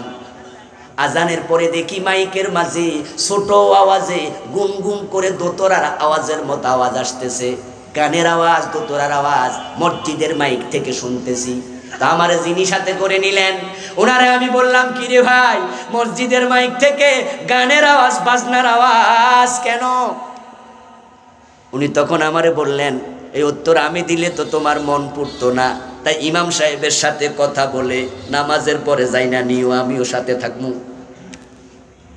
উনি বলতেছেন নামাজের পরে দুইজন ইমাম সাহেবের কাছে গেলাম। আমি প্রশ্ন করলাম, হুজুর আজানের পরে আপনার মাইক থেকে গানের আওয়াজ, হারমোনিয়ামের দোতরার আওয়াজ বাজানো, এরকম বাজনার আওয়াজ কেন আসছে বুঝলাম না। হুজুর তখন উত্তর দেয়, আরে মিয়া তখন সকলের চোখে ঘুম থাকে, এবাদতের মাঝে মজা পাইবে না, তাই আমরা গান বাজায়া ঘুম দূর করি যেন এবাদতে মজা পায়। কি সুবহানাল্লাহ কইবেন না নাউজুবিল্লাহ কইবেন? যুক্তি শুনা তো মনে হয় কামের কাম করছে। হুজুর আপনি জিকির করার সময় লাফ মারেন কেন? বেড়াও লাফায়, বেড়িও লাফায়, এমন জিকির কেন করেন? উত্তর দেয়, মিয়া বসে বসে জিকির করলে ঘুমে ধরবে, লাফ মারলে ঘুম এলাকায়ও থাকবে না। কথা শুনা মনে হয় কথা তো ঠিক। আল্লাহর হাবিব বলছে, তুমি নিজে ইসলামের মাঝে সংযোজন করবা, আল্লাহর লানত তোমার উপরে পড়ুক। প্রিয় নবী বলছেন, কিয়ামতের দিন সব মানুষের আগে আমি হাজির হব হাউজে কাউসারের নিকট। আনা ফারুতুকুম ইয়াউমাল কিয়ামাতি আলাল হাউজ, সহিহ বুখারীর হাদিস। আমার উম্মত যাবে, তাদেরকে পানি পান করাইয়া দেব। এই অবস্থায় একদল উম্মত যাবে, তাদেরকে আমি পানি দিতে আগাবো। ফায়ুহালু বাইনি ওয়া বাইনাহুম, তাদের মাঝে আর আমার মাঝে তখন পর্দা পড়ে যাবে, পানি দিতে পারবো না। ফাকুলু ইন্নাহুম মিন্নি, আমি আওয়াজ করে বলবো, কি হলো, তারা তো আমার উম্মত, কেন পানি দিতে পারলাম না? ফেরেশতারা দৌড়ায় আসবে, ফায়ুকাল ইন্নাকা লা তাদরি মা হাদাসু বাদাক ফাকুলু সুকান সুকান লিমান গায়্যারা বাদি। ফেরেশতারা বলবে, ও প্রিয় নবী, ওরা আপনার অরিজিনাল উম্মত না, বেজাল উম্মত, 2 নাম্বার উম্মত। আপনি জানেন না, ইন্নাকা লা তাদরি, আপনি জানেন না, মা হাদাসু বাদাকা, আপনার তিরোধানের পরে, ইন্তেকালের পরে, দুনিয়া থেকে চলে আসার পরে এই লোকগুলা ইসলামের নামে বেদাত চালু করে দিয়েছে। রাসূল বলেন, তাই নাকি? তখন আমি বলবো, সুকান সুকান লিমান গায়্যারা বাদি, আমার তিরোধানের পরে যারা আমার ইসলামের মাঝে পরিবর্তন করেছিস, তারা দূর হ, দূর হ, তোদের জন্য হাউজে কাউসারের পানি দেব না। ও প্রিয় ভাইয়েরা, কেন এই অবস্থা? একটা মাত্র কারণ, কারণটা হলো বেদাত যখন চালু হয়, নবীজির ইসলাম তখন বিকৃত হয়ে যায়।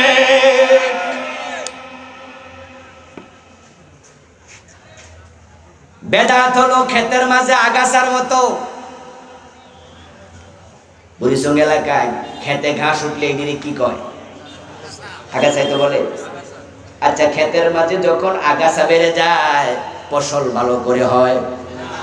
আগাছার কারণে ফসল যেমন নষ্ট হয়ে যায়, বেদাতের কারণে মূল ইসলাম নষ্ট হয়ে যায়। রাসূলের ইসলামের মাঝে বাড়ানো কমানোর কোনো অনুমতি কারো জন্যই নাই। মাথার মাপে টুপি হবে, গায়ের মাপে জামা হবে, রাসূলের মাপে ইসলাম হওয়া লাগবে। মাথা আপনার, টুপি আপনার, মাপ আপনার, বড়ি আপনার, জামা আপনার, মাপ আপনার, ইসলাম আপনার না, আপনার দাদার না। আল্লাহর ইসলামের মাঝে, রাসূলের ইসলামের মাঝে আপনি কিছু ঢুকাবেন এই অধিকার আপনার নাই। করতে যাবেন, ইবাদত কবুল বন্ধ। এখন বাংলাদেশে বেদাত আছে না নাই?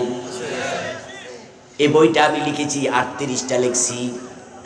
অনুমতি দিল 2-4টা শোনাবো, বলবো? 38টা লিখছি। আমার জানা আছে যা লিখেছি তা, আমার জানার বাহিরেও কত বেদাত আছে যেগুলো আমি দেখিনি, নতুন নতুন করে দেখতেছি, নতুন নতুন শিরিক দেখতেছি। গত 3-4 দিন আগে মাহফিল করতে যাচ্ছি কক্সবাজার, চট্টগ্রামে গিয়ে দেখি হাতে অ্যাভেলেবেল সময়। ড্রাইভারকে বললাম ঢোকো বাইজিদ বুস্তামির মাজারে, দেখে যাই কি চলছে। ড্রাইভার সাহেবকে নিয়ে ঢুকলাম বাইজিদ বুস্তামি রাহিমাহুল্লাহর মাজারের সামনে। দেখি এক বিশাল পুকুর, ওই পুকুরের গাটলার মাঝে অনেক মানুষ লাইন ধরে আছে। হাতের মাঝে কারো পাউরুটি, কারো কলা, কারো বিস্কিট। আমি তখন একজনকে জিজ্ঞাসা করলাম, ভাইজান গাটলায় আবার কি? উনি বলতেছে হুজুর গাটলায় মাজারি। কি এই শব্দ আর কোনোদিন শুনি নাই, তা আমি বুঝলাম না মাজারি আবার কি। তো বেটারা যদি জিগাই মাজারি কি, বেটা বিরক্ত হইব না? এজন্য আর কিছু জিগাইলাম না। মনে মনে ভাবলাম তাহলে সামনে আগাইয়া আমি নিজেই ব্যাখ্যাটা দেখি মাজারি কি। সামনে আগাইয়া দেখি মানুষ হাতের মাঝে রুটি লইয়া, কলা লইয়া, পাউরুটি লইয়া, বন এটা সেটা লইয়া, এত বড় বড় কচ্ছপ ওইগুলার ডাকতাছে। কেউ কয় বাবা একটু আসেন। এত বড় কচ্ছপ, এক একটার ওজন 30-40 কেজি হবে কম বেশি। একটা কচ্ছপ আসলো, মাথা তুলে দিল, এক মহিলা একটু রুটি দিচ্ছে, কচ্ছপ খাচ্ছে না, কচ্ছপ মুখ বন্ধ করে আছে, আর মহিলা পারতেছে না, পায়ে ধরে খাওয়াইব। আরেক মহিলা পানিতে নামছে নাইবা, কচ্ছপের পিঠের মাঝে হাত মুছে কয় বাবা বাবা আমার বাবা। এর মানে সে বুঝাচ্ছে সে অনেক কিছু পেয়ে গেছে। কচ্ছপে কিছু খাইলে মনের এরাদা পূর্ণ হয়ে যাবে। আমার প্রিয় ভাইয়েরা মনে নিয়ত করে কচ্ছপরে খাওয়াচ্ছে, অথচ কচ্ছপের খাওয়ার সাথে না খাওয়ার সাথে তোমার পাওয়া না পাওয়ার কোনো সম্পর্ক নাই, কারণ সব কিছু দেয়ার মালিক কে? এই যে জাতীয় বেদাত, জাতীয় শিরিক আগে বুঝিয়ে নাই। তারপর মাজারে গেলাম, যাওয়ার পর মাজারের পিছনের দরজা দিয়ে বের হয়ে দেখি 4-5টা গাছ আছে একসাথে। ওই গাছের মাঝে অনেকগুলা লাল সুতা বাঁধা। সুতাগুলো কাইটা ওজন করলে 5, 6, 7, 8 কেজি হইয়াও যেতে পারে। জিজ্ঞাসা করলাম আমি সুতা আবার গাছে বাইদা পুরা গাছ চিকন বানাইয়া ফেলছে, কারণ কি? তখন উত্তর জানা হলো, মনে যে নিয়ত থাকে, নিয়ত করে সুতা বাঁধলে নাকি নিয়ত ফলে। অথচ মনের নিয়ত পূর্ণ করার সাথে সুতার কোনো সম্পর্ক নাই। মনের নিয়ত পূর্ণ করা না করা সবটার মালিক হলেন একমাত্র আল্লাহ। কত রকমের শিরিক, কত রকমের বেদাত এই দেশে আছে। আমার বন্ধু অনেক বেদাত আপনারা চিনেন না, জানেন না, না জানার কারণে করতেছেন। মুরগির যদি ঠ্যাং ভেঙে যায়, ওই ঠ্যাং বালা হইল ল্যাংটা বাবার দরবারে 3টা মোমবাতি নিয়ত করে। যে এলাকায় ভণ্ড পীরের মাজার আছে, ওই এলাকায় শিরকের বাজার মিলে গেছে। মানুষ বোঝেই না শিরিক কোনটা, কুফর কোনটা, বেদাত কোনটা। রাসূলুল্লাহ সাল্লাল্লাহু আলাইহি সাল্লাম আযান শিখালেন আল্লাহু আকবার দিয়ে। আমরাও শুরু করব আল্লাহু আকবার দিয়ে। এর আগে নতুন কোনো জিকির চালু করা যাবে না। কিছু এলাকায় আছে প্রতিদিন আজানের আগে কিছু না কিছু কোরআন তেলাওয়াত করে, আজানের আগে নিয়মিত দুরূদ পড়ে। কয়লান নবী সাল্লাল্লাহু আলাইহি ওয়াসাল্লাম, মান আহাদাসা ফি আমরিনা হাদা মা লাইসা মিনহু ফাহুয়া রাদ্দুন। আমি নবীর ধর্মে, ইসলামে যা ছিল না, যদি কেউ নতুন করে সেটা ঢুকায়া দেয়, সেটা ফেলে দাও, সেটা বাতিল। এটাই হলো বিদআত। হিয়াল ইবাদাতুল মুহদাসা মা লাম তাকুন ফি জামানিন নবী ওয়া আসহাবিহি। বেদাত মানে হলো এমন নতুন ইবাদত যেটা রাসূল এবং সাহাবাদের জামানায় ছিল না। এমন কিছু বদ্দিন আছে, এমন কিছু বেওকুফ আছে, এমন কিছু বেদাতি আছে যারা আমাদের বেদাতের ওয়াজ শুনলে কয়, হুজুর তাহলে আপনি যে মোবাইল চালান এটাও তো বেদাত। আপনি যে বিমানে চড়ে হজে যান এটাও তো বেদাত। আমি তখন বলি, দোস্ত তুমি বেদাত বোঝোই নাই। শাব্দিক করতে বেদাত হলো সব নতুন আবিষ্কার, আর রাসূল বেদাত বলতে যেটা বুঝাইছেন পারিভাষিক বেদাত হলো ইসলামের নামে নতুন কিছু সওয়াবের নিয়তে চালু করা। তো আমরা কি সওয়াবের জন্য মোবাইল চালাই নাকি? সওয়াব বেশি হবে তাই বিমানে চড়ে যাই নাকি? আমরা বিমানে চড়ে যাই, সময় কমবে, কষ্ট কমবে। মোবাইল চালা, এটা দিয়ে সহজে যোগাযোগ করা যাবে, এর মাঝে সওয়াবের সম্পর্ক নাই। কিন্তু বলুন তো, আজানের আগে যারা দুরূদ পড়ে তাদের সওয়াবের নিয়ত আছে না নাই? সওয়াবের নিয়তে নতুন আমল চালু করলে এটার নাম বেদাত। আল্লাহ নারাজ হয়, কারণ আল্লাহ এবং রাসূলের ইসলামের মাঝে তুমি বাড়ানোর কে? হযরত ওমরের একজন ছেলে ছিল, নাম আব্দুল্লাহ। অনেক বড় আল্লাহওয়ালা ছিলেন, ফকিহ সাহাবী ছিলেন, রাসূলের সুন্নাহর বড় আমলকারী ছিলেন। একদিন লোকেরা দেখে হযরত আব্দুল্লাহ ইবনে ওমর মরুভূমিতে গাছের নিচে শুয়ে আছে। লোকজন আব্দুল্লাহ ইবনে ওমরকে দেখে চিনছে, ওমরের ছেলে আব্দুল্লাহ। আরবের কাফেলা যাচ্ছিল কোথাও, দেখে তারা বলল, ও রাসূলের সাহাবী আব্দুল্লাহ ইবনে ওমর রাদিয়াল্লাহু তাআলা আনহুমা, এই গাছের নিচে আপনি শুয়ে আছেন কেন? কোথাও কি গিয়েছিলেন সফরে? আব্দুল্লাহ ইবনে ওমর জবাব দেন, না। কোথাও এখানে শুয়ে আছেন কেন? কয়, আজকে হাতে কোনো কাজ নাই। আমি শুনেছি আমার নবী কোনো এক সফরে যাওয়ার পথে এই গাছের নিচে শুয়ে বিশ্রাম নিয়েছিল, তাই ভাবলাম নিজের শরীরটা ওই ধুলা বালির সাথে একটু মিশায়া নেই। জাস্ট একটা বারাকা, আর কিছু না। সওয়াবের নিয়তে না, ইবাদত মনে করে না। রাসূলের গায়ের ধুল লেগেছে গাছের নিচে শুনেছি, তাই এসে একটু শুইলাম, কাজ কর্ম না, একটু বারাকা নিলাম। রাসূলের সুন্নাহকে এত ভালোবাসতেন, রাসূলের জীবনকে এত পছন্দ করতেন। উনার সামনে এক ব্যক্তি হাসি দিল। হাসি দেওয়ার পরে আমরা কি করি? কথা জোরে বলুন। ওই ব্যক্তি হাসি দিল, হাসি দেওয়ার পরে বলছে, আলহামদুলিল্লাহ ওয়াসসালাতু ওয়াসসালামু আলা রাসূলিল্লাহ। হযরত ওমর বলেন, হে আল্লাহর বান্দা, হাসি দেওয়ার পরে দুরূদ শরীফ পাইলা কই? রাসূল তো শুধু আলহামদুলিল্লাহ পড়া শিখাইছে, দুরূদ শরীফ তো শিখায় নাই। তুমি যে দুরূদ পড়লা।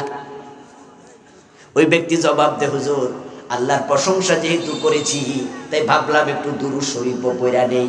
ইবনে ওমর বলে, না, রাসূল যা শিখায় নাই তা করার অধিকার আমাদের নাই।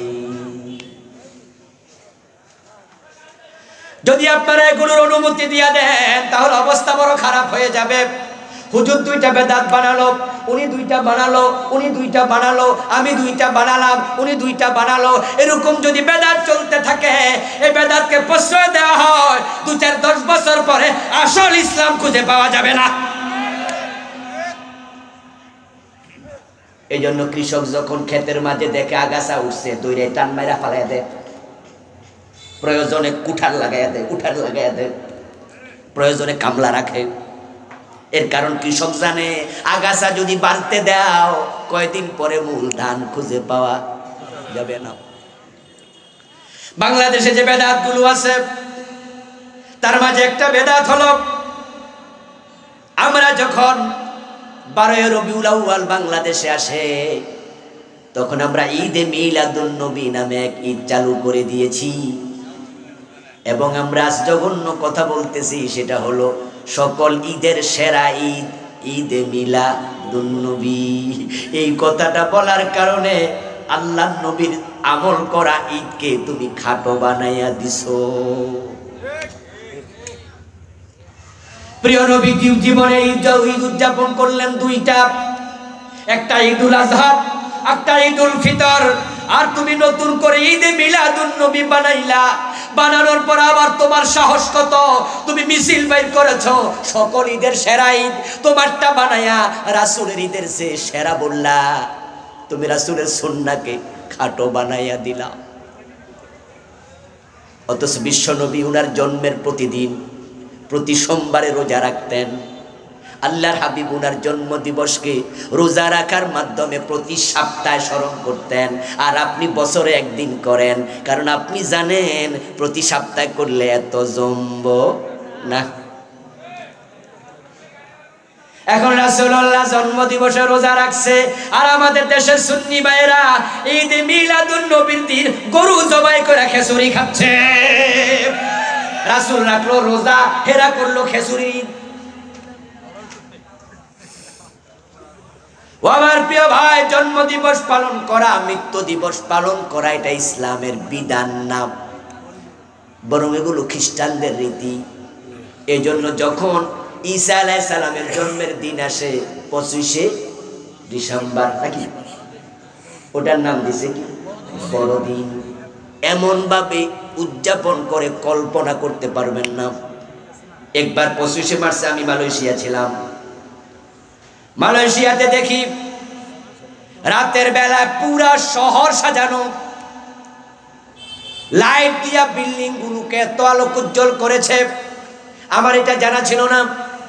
আমি আমার বাঙালি এক ভাইকে জিজ্ঞাসা করলাম, কি কি হয়েছে তোমাদের এখানে, জাতীয় দিবস নাকি?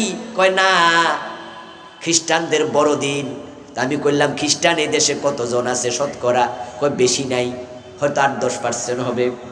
আমি বললাম এত উদযাপন? কই তারা নিজ খরচে পুরা শহরটাকে এমন সুন্দর করে সাজায়, বড়দিনকে তারা খুব সেলিব্রেট করে। ঠিক আমাদের দেশও 12 রবিউল আউয়াল আসলে একদল ভাই গোড়া সাজায়, গাড়ি সাজায়, বড় কেক বানায়া কেক পর্যন্ত কাটা শুরু করেছে। খ্রিস্টানদের সংস্কৃতি মুসলমানদের ভিতরে ঢুকাইয়া দিছে। আমি দেখেছি একজন পীর সাহেব কেক কাটতেছে, ভিডিও দেখলাম, কেক কাটার সময় সবাই মিলে হেরামের কাপড় পরছে, সাদা কাপড় পরছে, হেরামের কাপড় একটা গায়ে দিছে আর একটা নিচে পড়ছে, তারপরে বড় এক ছুরির মতো আইনা বলতেছে হ্যাপি বার্থডে টু ইউ ইয়া রাসূলুল্লাহ।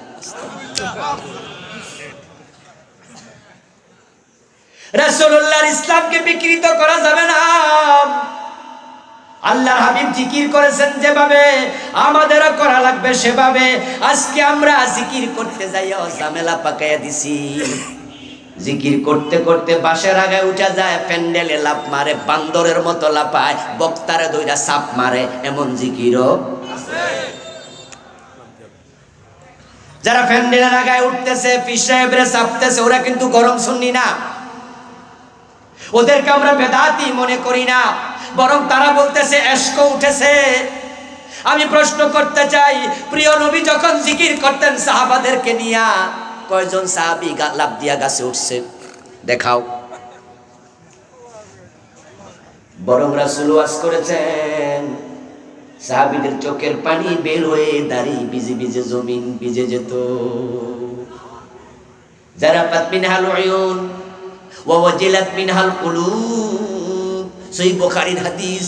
প্রিয় নবীর আলোচনা শুনে আমাদের চোখ পানিতে ভিজে যেত, আমাদের অন্তর কোমল হয়ে যেত। রাসূলের সাথে বসলে আখিরাতের কথা মনে হতো, আল্লাহর ভয়ে কলিজাটা কাঁপতো। আর তোমরা এমন এশকওয়ালা, তোমরা এসব পীর সাহেবরে চাপ মারতেছো। এই ভিডিওর মাধ্যমে এই দৃশ্যগুলো কাফেরদের হাতে চলে যায়, তসলিমা নাসরিনের কাছে চলে যায়, ওই সালমান রুশদির কাছে চলে যায়, ওই যে আপনার বিদেশে বসে আছে নিজুম মজুমদারের কাছে চলে যায়। তখন তারা ইসলামকে নিয়ে হালকামি তামাশা করছে, ট্রল করছে। তোমাদের লাপালাপির কারণে নবীর ইসলাম আজকে হাসির পাত্রে পরিণত হচ্ছে। আল্লাহর মেহেরবানি। কয়দিন আগে দেখলাম এক পীর সাহেব, এক মুরিদ উনার কাছে গেছে, উনারে সাপ মারতে, সাপ মারার আগে উনি সর মারা দিছে। ভিডিওতে দেখলাম হুজুরের কাছে যাইয়া এক ইয়াং ছেলে কইতাছে, বাজান কেমন আছো? উনি কইরা কইতাছে, মানে এশ করছে তো, মন মেজাজ ঠিক নাই, হয়তো একটু পরে সাপটা দিত। আর হুজুর বুঝা যাচ্ছে, ঠাস করে সর মেরে দিছে। সর মারার সাথে সাথে যুবক তো এখন একবারে অপ্রস্তুত, মানে এশক মুহূর্তের ভিতরেই। আমি ওই ভিডিও দেখে বললাম, হাই রে হুজুর, আর 10 বছর আগে থাপ্পড় শুরু করলে এত বান্দরের লাভ দেখা লাগতো না। অনেক আগে এশক শেষ হয়ে যাইতো। জিকির করার সময় আমরা প্রিয় নবীর রেখে যাওয়া জিকিরকে আমরা কাটছাট করতেছি। কালান নবী সাল্লাল্লাহু আলাইহি ওয়াসাল্লাম আফজালুজ যিকরি লা ইলাহা ইল্লাল্লাহ। আল্লাহর হাবিব বলেন শ্রেষ্ঠ জিকির হলো লা ইলাহা ইল্লাল্লাহ, শ্রেষ্ঠ কালেমা লা ইলাহা ইল্লাল্লাহ, জান্নাতের চাবি লা ইলাহা ইল্লাল্লাহ, দুনিয়ার সেরা বাক্য লা ইলাহা ইল্লাল্লাহ। অথচ আমরা এটার মাঝখানে ভাঙিয়ে দিয়েছি, ভাঙিয়ে এখন আমরা সওয়াবের নিয়তে জিকির করছি ইল্লাল্লাহ ইল্লাল্লাহ ইল্লাল্লাহ। প্রিয় নবী কোনদিন ইল্লাল্লাহ লফজে একবারও জিকির করেন নাই।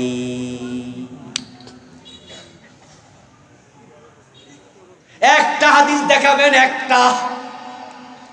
এই বইটা আমি লিখেছি, এই বই আপনার বাড়িতে আপনি নিয়ে যান, টাকা না থাকলে বলবেন ফ্রি দিয়ে দেব।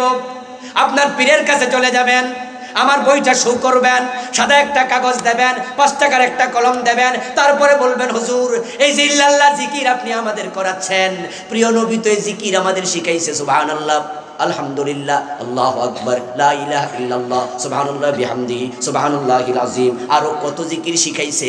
এখন ইল্লাল্লাহ শিখাইছে এমন হাদিস কই আছে? এই সাদা কাগজ আপনি একটু লিখে দিয়েন। আবুল কালাম আজাদ তো বলছে নাই। ও বেটারা আমি দিমু, বেটারা আমি সরি বলতে বাধ্য করমু, আমি ওয়াদা দিলাম। প্রিয় নবী ইল্লাল্লাহ জিকির করেছে এমন একটা হাদিস বলতে পারলে আমি আপনাকে ওস্তাদের সম্মান দেব, জাতির সামনে আমি সরিও বলবো। কিন্তু আপনি পারবেন না দেখাতে। এই নিয়ে অনেক ভাইরা অনেক লাফালাফি করেছে, আমরা খুঁটা মেরে বসে গেছি, দেখাও তোমরা, নাই পাবে না। তখন কয় বুখারীতে আছে ইল্লাল ইসখির, ওইটা দিয়া মিলাইয়া দিছে। কোরআনে আছে ওয়াইয়াগফিরুদ-দুনুবা ইল্লাল্লাহ, কই যে ইল্লাল্লাহ পাইয়া গেছি। ইস্তিসনা মুস্তাসনা মিনহুর কায়দা দিয়া দেখাইয়া দিছে। আমি প্রশ্ন করি মিয়া ভাই, আল্লাহর হাবিব কোন কোন লফজে জিকির করেছে সব যদি হাদিসের কিতাবে থাকে, ইল্লাল্লাহ বললে এটাও তো থাকতো। তুমি নাহুর কায়দা দিয়া জিকির বানানোর অধিকার তোমারে দিল কে? নাহু নামক কিতাব ওইটা কোরআন হাদিস বুঝার জন্য নাকি নতুন নতুন জিকির ইবাদত বানানোর জন্য? তুমি কি বোঝো না?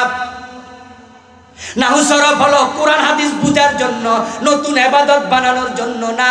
নতুন কোন ইবাদত বানানোর কোনো অধিকার আমাদের নাই। প্রিয় নবী সাল্লাল্লাহু আলাইহি সাল্লাম বলেছেন, দুরূদ যে ব্যক্তি যত বেশি পড়বে কিয়ামতের দিন সে আমি নবী মুহাম্মদের তত বেশি নৈকট্য পাবে। এখন সাহাবারা দুরূদ পড়তো সবচেয়ে বেশি। এমন সাহাবীও আছে প্রিয় নবীকে গিয়ে বলেছে, ইয়া রাসূলুল্লাহ আমি আমার গোটা জীবনের যতটা সময় অবসর পাই আমি অর্ধেকটা দুরূদ পড়তে চাই। প্রিয় নবী বললেন, ফাইন জিত্তা ফাহুয়া খায়রুল লাকা, এর চেয়ে বেশি যদি পড়ো তোমার নিজের লাভ। ওই সাহাবী বলল, ইয়া রাসূলুল্লাহ তাহলে 3 ভাগ করে আমি 2 ভাগ জিকির করব, 1 ভাগ অন্য কাজ করব। রাসূল বললেন, ফাইন জিত্তা ফাহুয়া খায়রুল লাকা, তুমি আরো বেশি পড়লে তোমার নিজের লাভ। তখন সাহাবী বলল, আজআলু লাকা সলাতি কুল্লাহা, হুজুর অবসর যখনই থাকবো আমি শুধু আপনার উপরে দুরূদ পড়তেই থাকবো। প্রিয় নবী বলেন, ফাইদান ইয়াকফি হাম্মাকা ওয়া ইউকাফিরু লাকা যামবাকা। ও আল্লাহর বান্দা, তাই যদি হয় তুমি বেশি বেশি দুরূদ যদি পড়ো তাহলে তোমার দুনিয়ার যত দুশ্চিন্তা আছে, তোমার যত টেনশন আছে, আল্লাহ সব কিছুর দায়িত্ব নিজেই নিয়ে নেবে। ওয়ায়ুকাফিরু লাকা যামবাক, এবং তোমার যত গুনাহ আছে এত দুরূদ তুমি যদি পড়ো আল্লাহ সব গুনাহ ক্ষমা করে দেবে। রাসূলের সাহাবারা এত বেশি দুরূদ পড়তেন, কিন্তু দুরূদ পড়ার সময় কতক্ষণ বইসা কতক্ষণ খাড়াইয়া তারপরে তারা আবার হুট করে বইসা এরকম মিলাদ কিয়াম চালু করছে এমন কোন হাদিস পাওয়া যায় না।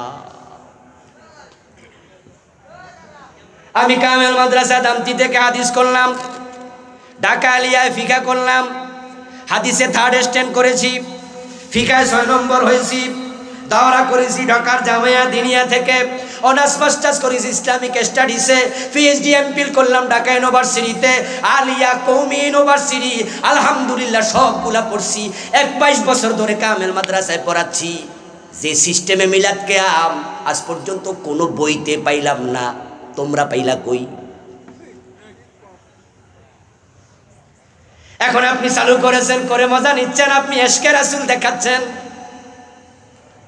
আল্লাহর হাবিব সাল্লাল্লাহু আলাইহি ওয়াসাল্লামের সুন্নাহ বলেছি যে তিনি নামাজের সালাম ফিরাইয়া আল্লাহর হাবিব দোয়া পড়তেন অনেকক্ষণ লাগে, আর আমরা সম্মিলিত মুনাজাত চালু করে ওই সুন্নাহটাকে জবাই করে দিয়েছি। মুনাজাত আপনার করতে ভালো লাগে, আপনি ভোর রাতে ওঠেন, 3:30 বাজে ওঠে 8 রাকাত তাহাজ্জুদ পড়ে, তারপরে আপনি 4:30 পর্যন্ত 1 ঘন্টা লম্বা মুনাজাত করেন, 40 মিনিট করেন, অসুবিধা কোথায়? আমরা কোনোদিন বলেছি মুনাজাত নাই? আপনাকে আমরা বলেছি আপনার ভালো লাগবে মুনাজাত করুন, কিন্তু সালাম ফিরাইয়া রাসূলের রেখে যাওয়া সুন্নাহ সব ইবাদত বাদ দিলেন। রাসূল 3 বার পড়তেন আস্তাগফিরুল্লাহ, ঠিক না? একবার বলতেন আল্লাহু আকবার, 33 বার সুবহানাল্লাহ, 33 বার আলহামদুলিল্লাহ, 34 বার আল্লাহু আকবার, একবার আয়াতুল কুরসি। আমার রাসূল আরো কত দোয়া পড়তেন। এখন আমরা সালাম ফিরাইলাম, তারপরে মুনাজাত নামক এই চমৎকার একটা জিনিস আমরা নতুন করে আবিষ্কার করে দিলাম। কত মজা, কি মজা! মুনাজাত করে হাত মুছে মনে করে আল্লাহ খুশি হইয়া গেছে, অথচ রাসূল যা করে নাই সেটার নাম ইসলাম হতে পারে? ও প্রিয় ভাইরা, আজান যখন শেষ হবে, আজান শেষ হওয়ার সাথে সাথে রাসূলের সুন্নাহ হলো সুম্মা সাল্লু আলাইয়া, আজান শেষ হলে আগে দুরূদ পড়ো। আজানের মাঝে রাসূল বলেছেন মুয়াজ্জিন যা বলে তোমরা তা বলো, ইজা সামিতুমুল মুয়াজ্জিনা ফাকুলু মিসলা মা ইয়াকুল, মুয়াজ্জিন যা বলে তোমরাও তা বলো। শুধু হাইয়া আলাস সালার সময় লা হাওলা পড়ো, হাইয়া আলাল ফালার সময় লা হাওলা পড়ো। আজান যখন শেষ, জবাব যখন শেষ, সুম্মা সাল্লু আলাইয়া, আমার উপরে দুরূদ পড়ো, তারপরে এবার আল্লাহুম্মা রাব্বা হাযিহি দাওয়াতি তাম্মা পড়ো। এই সিস্টেমটা বাংলাদেশে মরে গেছে বললেই চলে। তাশাহুদের বৈঠকে আপনি যখন বসবেন, নামাজের সূরতে রাসূলুল্লাহ বসেই তিনি বৃদ্ধাঙ্গুলের সাথে মধ্যম আঙ্গুলটা এভাবে লাগাইয়া দিতেন, এইভাবে লাগাইয়া রাখতেন। কোনো হাদিসে পাওয়া যায় আঙ্গুল তুলে রাখতেন, কোনো হাদিসে পাওয়া যায় আঙ্গুল নাড়াতেন। এখন আপনি লা ইলাহা বলার সময় একবার তুলবেন আর একবার নামাবেন, এটাও ওলামায়ে কেরাম বলেছে, ফিকার কিতাবে আছে। কিন্তু আপনি যে হাত দুইটা সোজা করে রাখেন, এটা তো হাদিসের খেলাফ। রাসূল তো হাত এইভাবে রেখে দিতেন। এই সুন্নাহটাও বাংলাদেশে বলা চলে মরেই। আমার বন্ধু, নামাজের মাঝে দাঁড়ায়া ইকামত যখন হয়, অনেক মসজিদ বাংলাদেশে আমি পাই, এরকম দেখি সবাই বসে আছে, সবাই যে মাত্র হাইয়া আলাস সালাহ বলছে একসাথে দাঁড়ায়া গেছে। যদি কেউ শুরুতে দাঁড়ায় তাহলে হুজুর বড় চোখ দিয়া চায়, এইটি আগে খারাইছত কেন? অথচ বন্ধু, একামতের শুরুতে, একামতের মাঝখানে হাইয়া আলাস সালাহ বললে, কাদ কামাতিস সালাহ বললে ইসলামে ওয়াসাত আছে, যখন মনে চায় দাঁড়াতে পারবেন। আল্লামা মহিউদ্দিন নববী রাহিমাহুল্লাহ তিনি বলেছেন, এ বিষয়ে হাদিসের কোনো নির্দেশনা নাই, যা বলেছেন ওলামায়ে কেরাম ইজতিহাদ করে বলেছেন। তাই আপনি চোখ বড় করে কারো দিকে তাকানোর অধিকার আপনার নেই। এখন হাইয়া আলাস সালাহ বললে দাঁড়াতে হবে, এর খেলাফ করলে চোখ বড় করে তাকাবেন, এই অধিকার আপনারে কে দিয়েছে? আপনার সব মুরিদ এক রকম টুপি মাথায় দেবে, সব মুরিদ এক রকমের পাঞ্জাবি গায়ে দেবে, এটা দিয়ে আপনার মুরিদ আপনি চিনবেন। এই যে আপনি পোশাক দিয়া আলেমদের মাঝে, ইসলামের মাঝে বিভক্তি তৈরি করলেন, এই অধিকার আপনারে দিল কে?